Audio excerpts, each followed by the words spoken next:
Now, because we're showing the textual representation of the date, if for example you wanted to go ahead and store a timestamp in a database table, you could use back-end functionality, say in PHP, to actually deal with converting this date to a timestamp. As far as I'm aware, the widget doesn't allow timestamps to be displayed, but it's always better to show this in here and submit this data and convert it in the back end of your application. So now that we've done that, we need to think about what happens if we want a minimum and a maximum date. Now at the moment we can go back for as long as possible, and obviously go forward for as far as possible. But let's say we wanted to only allow a date to be chosen from today onwards. Now we can do this using the min_date function, the min_date option. So min_date. Now we specify this as either as an integer, or we can specify inside text, and I'm going to show you how to do that in just a moment. For now, I'm just going to say 0. And when we click here now, you can see that we only are allowed to select the date from now onwards. So we can select today, tomorrow, and that will go ahead for the rest of time. So now that we've specified that, we can also go ahead and specify a max date. Now the max date might be easier to implement in textual form. However, we can in fact say, for example, max date 3. Now that would allow us 3 days on top of the current date. So we've got 1, 2, 3, and then we can't click any further because we've only allowed 3 dates. So this is extremely useful if you only want to allow specific dates, either from today or a few days back or a time period in the past, to a specific amount of dates onwards. Now we've supplied 3, and that is taking into account the actual days.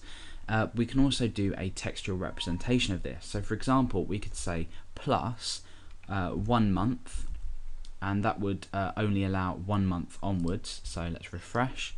You can see we can go on here and we've got 1 month onwards from this particular date, so the 28th of this date to the 28th of next date, and we can then go ahead and also supply a particular amount of days, so maybe 2 days for example. So we use plus 1 month and plus 2 days will lead us to the 30th of August. So we're allowed to do this in textual representation as well as the min date as well. You could say, for example, minus 5 days.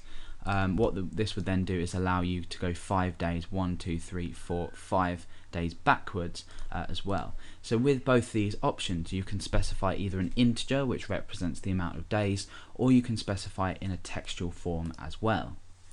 Okay, so the next option we're going to look at, I'm just going to comma separate this and come down a bit so we can fit everything onto the text editor, is the show button panel. Now show button panel is default set to false, however we can go ahead and set this to true, and what this will do is this will show a panel at the bottom. So for example, selecting today and done.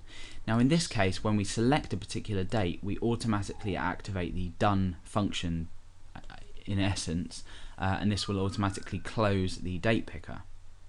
However, if you implemented this in another way, you would in fact be able to use these buttons. So for example, if a date was selected, say the next day onwards, you could then press today and that would jump to the current date.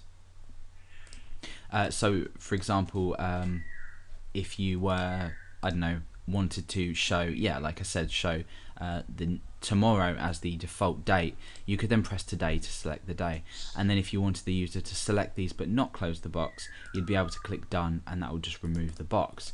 It's useful to have it here anyway, just in case the user decides to say select the 29th and then say, oh, I don't want to select that anymore. They can either press done or they can click outside of the date picker area and that will close that date picker widget. Okay, so the last thing we're going to take a look at is the animation types. Now by default it is set to show. We're going to go ahead and specify show anim, so show animation, and there's lots of different options we can give this. They're all listed in the jQuery UI documentation.